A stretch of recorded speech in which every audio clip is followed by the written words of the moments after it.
So here we are, folks, at the Scott Manor House, and this is my new favorite opening of any episode, almost, because we're here with Anne, and we're going to talk about the history of the house and the museum and everything here. But they also have a tea room. So if my wife is watching right now, and I know she's not, but I'll get her to watch this episode because she's we love tea rooms. I remember going to Glasgow. She sought out tea rooms when we were in Scotland. She's from Prince Edward Island. They have the Old Orient Hotel in Victoria by the Sea. She loved the tea room there. We'd go to tea rooms. So anyway, loves tea rooms. She'll watch this episode. Here's the bad news, honey. Because of COVID, the tea room is not currently open. But normally, you would have a bustling tea room here. Is that right? For 23 years, the first thing we did when the volunteers got access to the house, we thought, what will we do with it? There were no exhibits. We owned nothing. And we thought, we'll have a tea room. And it'll be a reason for people to come and to come again and to come again. And we kept it simple. We thought, we only serve tea. We make homemade oat cakes. We use the recipe from Bedford, and we have our 2 for tea for $5, and you get your pot of tea with a tea cozy on it. It's nice and hot. We'll refill it if anybody likes to have more hot water, and you can sit and talk and have your tea, your oat cakes with jam. And the other thing that we added in, we have ice cream. We have vanilla ice cream, and we serve fresh Nova Scotia berries in the season. Holy cow. That's the extent of the menu, I think. So we keep it simple, and it's all done by volunteers, which we think is wonderful. So anybody who knows me, again, breaking the fourth wall, anyone who knows me out there knows you had me at vanilla ice cream. Some people think that's boring, but let me tell you, vanilla is the best flavor of anything. And tea for 2 or 4, but for my wife and I, tea for 2 with jam. And I mean, why wouldn't you want to come here? Plus, you were showing me earlier, and the tea room was the first thing that you did here, was it? Even before the museum opened up. Talk to me a bit about how that all started, and then I'll show folks this, which is really awesome. Well, the house was a home until 1992, and people lived in it forever. So from 1771 until 1992, this was a family residence. And the folks wear these, aprons. Breaking the fourth wall here, because when Brad, my sound guy, saw this, he said, Paul should wear that. Paul likes wearing stuff. Well, here you go, Brad. I'm gonna put it on. So they would put on these aprons, which hopefully I'm putting it on right. And, oh, hello, serving. But they have what I like, besides the aprons are handmade, are they? Yes. So they made the aprons, which is awesome. But they have these little sort of pockets down here, and Scott Manor is drawn on this one. Painted, sorry. And you say other ones, more recent ones have embroidered or sewn in? Yes, they've been done professionally by, say, it was stitches, but it's the same exact design, except instead of hand painting, they're embroidered on. But it's great because it's a bit of a uniform and that is the oldest apron. Oh, but we all use the aprons when we serve. I'm on a break. It's been a hard day of serving tea. I thought I'd have some tea. So I don't know why, I feel like I feel quite comfortable in this, actually. And we do have some men who volunteer and serve tea. I would. And they don't often wear the white aprons, but sometimes they do. But we got fancy, and we had some checkered red and white. Right. Same basic design, but it looks so much more masculine. I think I look perfectly masculine like this. I'm comfortable in wearing my apron. I feel like when you put something like this on, you feel like you're actually doing something useful.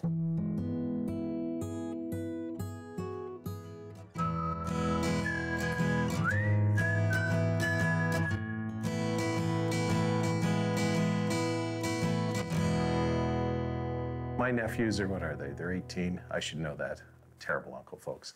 But they live in an era where it's the Halifax Regional Municipality. And we are all, of course, happy and loyal denizens of the greater HRM Imperium.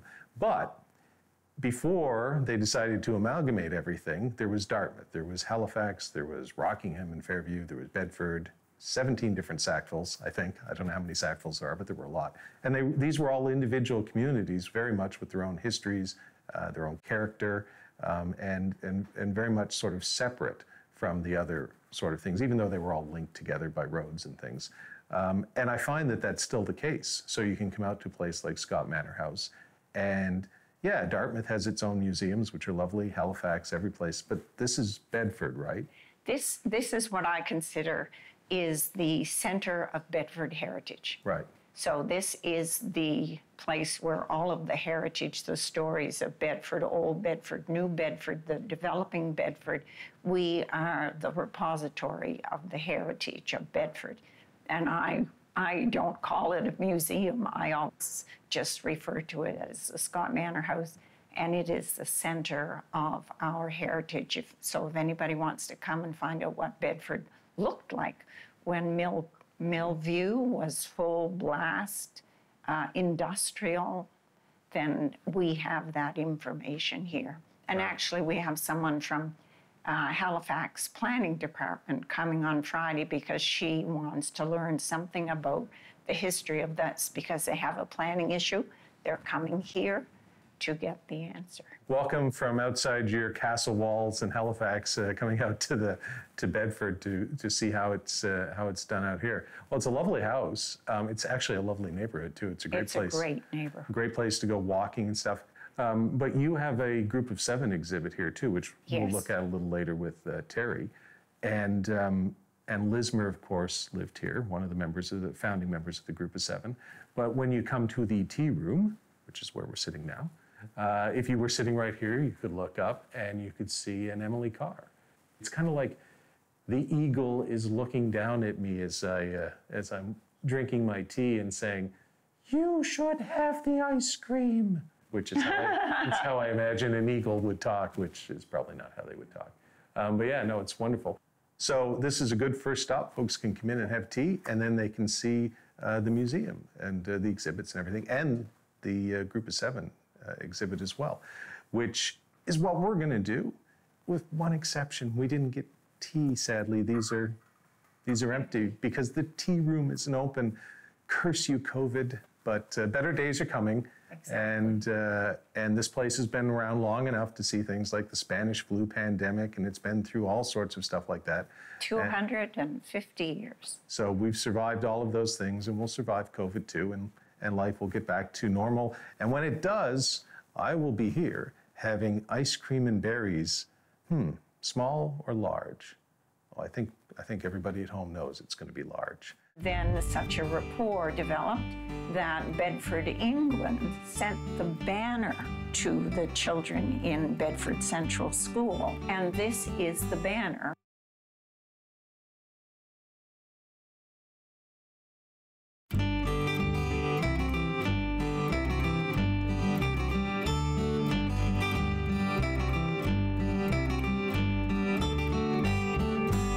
So we are in the parlor at Scott Manor House. I am, at least in my mind, full of tea and biscuits and ice cream and berries and all sorts of stuff. I'm not really, so after this I'll be going for lunch. But the tea room is just in there, and we had a lovely chat and pretend tea, unfortunately. And this is where sort of the historical artifacts kind of collections begin.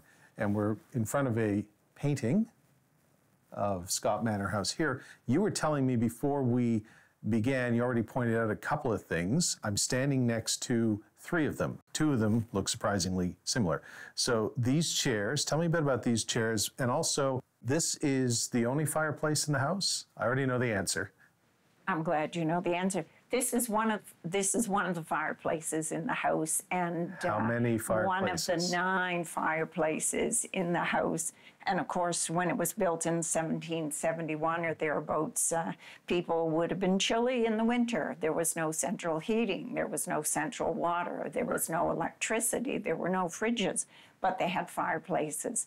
And it's ingenious the way they are supported in the cellar, because on this end of the house there are 4 fireplaces, and they're all on top of one loose stone foundation.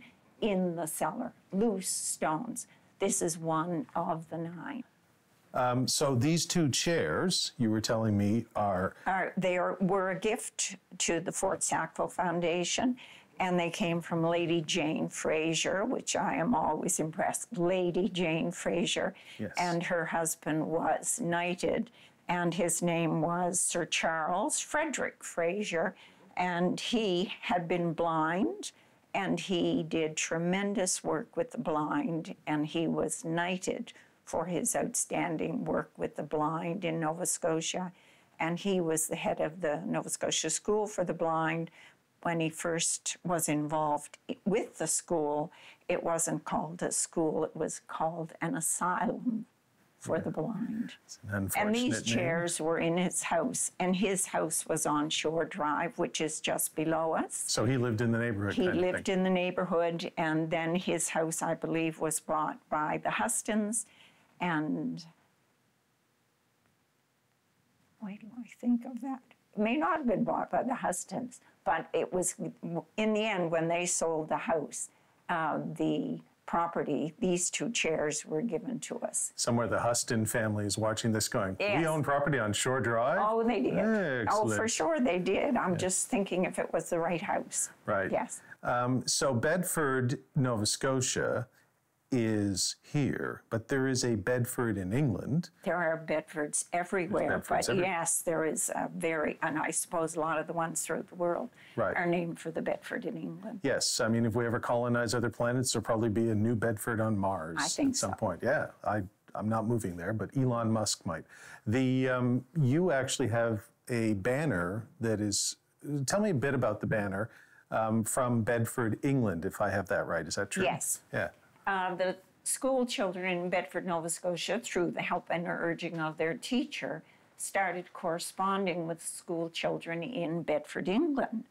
And then such a rapport developed that Bedford, England sent the banner to us, or to the children in Bedford Central School. Right. And this is the banner from Bedford, England.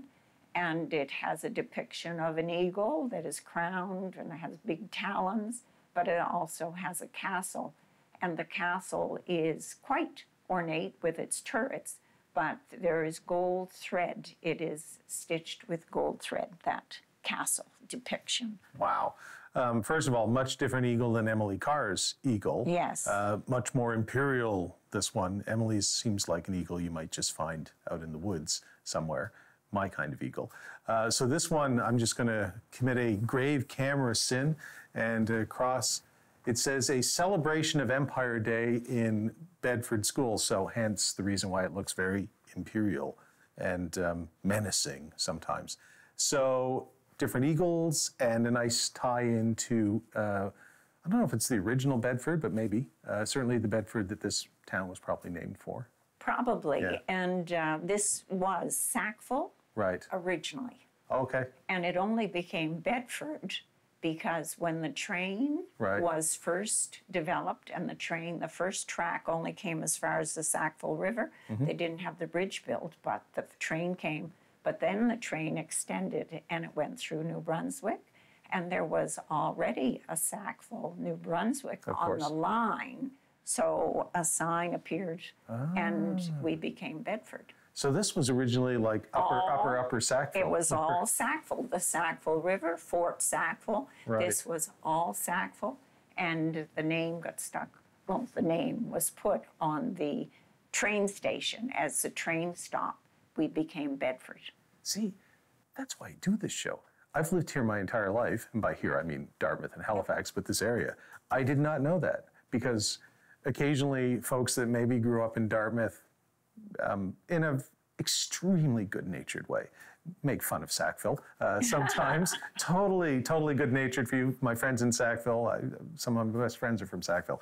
I had no idea that this was all part of Sackville, but when you think about like Fort that was here, named Fort Sackville, It's like, why would they have a fort named Fort Sackville in Bedford? That doesn't make any. Why wasn't it Fort Bedford? Well, now that explains it to me. It was Sackville, and because Sackville, New Brunswick, where Mount Allison is, you would not want to have two Sackvilles. Boom, totally. That actually makes sense. A lot of history does not make sense. That actually has practical sort of reason why this would be called Bedford. And now you can remember it because it does make sense. I can, and I'll be driving with my wife and telling her all about it, and she'll be like, why are you telling me this? So that coming soon to a car ride near you, honey, the real history behind why Bedford is called Bedford. Okay, we're coming up on 2020, 250th anniversary of Scott Manor, centenary of the Group of Seven. Let's put them together. Double birthday cake.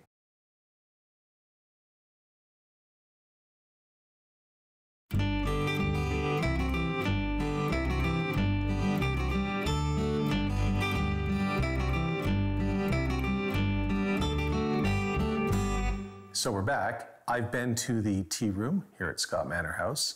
Sadly, couldn't have tea, but gives me a reason to come back because when the pandemic clears, I will come back with my wife and have tea. Seen a bit of the museum and showed you folks at home a lot more of the stuff. There's all sorts of great exhibits in here. And now I'm here with Terry, and we're going to talk about art, which last season I did an entire episode on a painter up in Annapolis Royal and Armator. And the idea that art is sort of, and painting is sort of the museum of the mind, if you will, or the museum of the imagination. So it is also an integral part of our history. And what you folks have here is an exhibit of a lot of Lismers, and we'll talk about Lismer in a minute and why he's tied to Bedford, but also other members of the Group of Seven, of which Lismer was a part. So we're in front of my wife, Sackville River 1918, which could be my wife, frankly, if she was here. And they're all lovely. I love the Group of Seven. I think most Canadians do. Tell me a bit about how this exhibit came to be and also what folks are going to see when they come here. Sure. Let's back up to 2017, which was Canada 150. Also the centenary of the Halifax explosion. That's right. So we put together a show at that time, which was Lismer only, as part of our summer program. Normally the summer program is a rotation of exhibits over a period of 9 weeks. So we had the Lismer up for 2 weeks. I was just delighted with the response to that. You know, there are a lot of people in Bedford who know Bedford history and who sort of jealously guard Arthur Lismer as ours. Right. Even though he moved on. He was here from 1916 to 1919. And right, 3 years. Then he moved on to other teaching positions in Ontario and Quebec. So we had such a great success with that show. I said to my colleagues, okay, we're coming up on 2020. 250th anniversary of Scott Manor, centenary of the Group of Seven. Let's put them together. Double birthday cake. Wow, that's like we're joking about how I swan between exhibits. That's like a double swan of exhibits or something like that. Just spin right into it. Nice, I like it when it all comes together. History collides with other history. Yeah, for sure. So we had this show ready to go, almost ready to go last year, and we all know what happened last year. And I was frankly still holding my breath in the spring of this year, 2021, because I'm thinking, oh, wow, we have to postpone this a second time. I'm not going to be a happy camper. Anyway, so before there was a Group of Seven, there were 4 friends. Lismer, there's a very strong connection. You look at the paintings, there's a very strong connection between Lismer and Jackson. Right.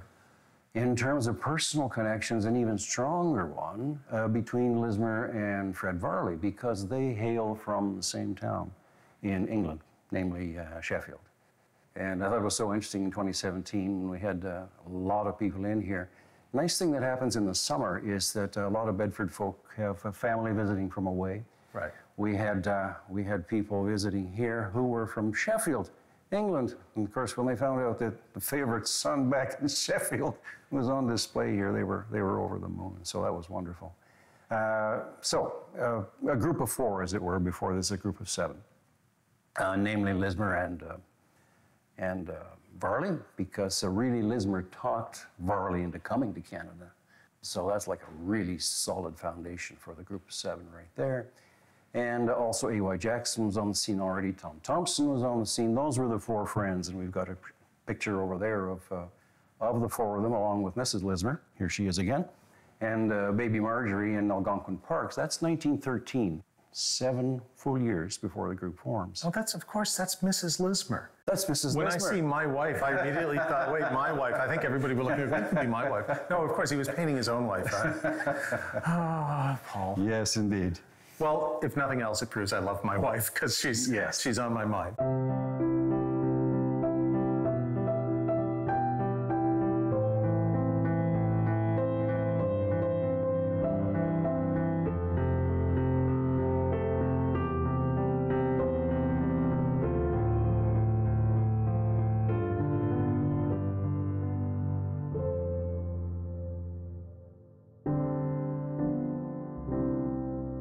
I have backed myself into an artistic and potentially storytelling corner. I hope it's only one of the two. So hopefully we can storytell ourselves out of this corner, Terry, that I've backed myself into. I'll get you right out of that corner, don't you worry. Thank you. I always had an escape route. I knew you were my escape route. So this is maybe the most iconic Lismer. Unquestionably. Yeah, I was trying to be polite and say there might be other ones of people, but I think this is the one that most people on the street, if they knew one, would know this one. Yeah. So he became a war artist and sort of became very well known for painting, among other things, what were called dazzle boats, because it's related to the type of painting that they put on the boats to sort of help for camouflage on the oceans. Exactly right. So submarines wouldn't see them or whatever. If I was a U-boat commander, I would have A, survived the war, and B, had no kills. I just been, boys, we're just going to go float, and it's enjoy the day. It's like I was a security guard at a shopping store. I got let go after 3 months because I couldn't catch anyone. I said, yeah. It's like, you're not paying me enough to hide in ladies' lingerie looking for somebody stealing a bra or something. It's just not happening. And as a U-boat commander, I would be like, I'm not getting paid enough to surface and take that risk. But look at the pretty dazzle colors on that boat. Everybody, come take a look. Let's all have fun. My U-boat cruises would have been a lot more fun than everybody else's. Well, thank you very much, Terry. This is, I'm glad you finally got this mounted after last year's sort of COVID nightmare. And as we're starting, hopefully, to come out of it, folks can come here to Scott Manor House and see all of these amazing things. There's, I've always been a big Lauren Harris fan, so there's a couple of his over there. Everybody, I think, probably has their favorite member of the group of 7. Sure. But you definitely get a full representation of Lismer and A.Y. Jackson and Lauren Harris and McDonald and a few others here too. Yes, indeed. So yeah, it's well worth the trip to come out here, both for the tea and for the museum. Look at that. It's like 3 for the trip of 1. The tea, the museum, and of course, the exhibit. So yeah, this has been a wonderful day, and thank you, and thanks to Anne as well. Yes, indeed. For taking us around. You're entirely welcome. All right, I have been dazzled by this entire experience here on Maritime Museums.